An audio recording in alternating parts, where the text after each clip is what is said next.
patria nueva que augusta se eleva de la gloria al reino, libre de ataduras nativas o extrañas, guardando en la entraña su prenda futura.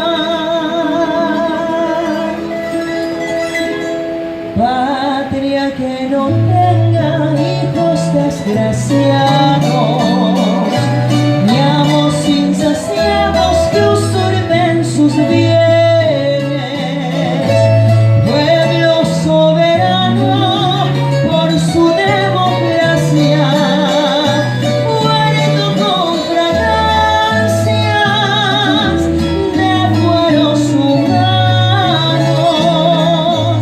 Es un paraíso sin guerra entre hermanos, rico en hombres sanos de alma y corazón,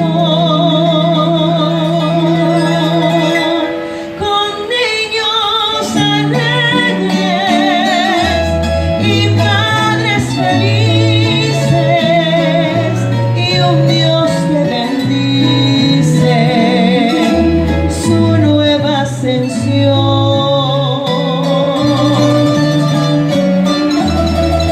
La Pameo Pagamente por Jaracuera. Un aplauso para todos ustedes. Este es muy humilde compartir con ustedes en esta tarde una hermosa guaraña.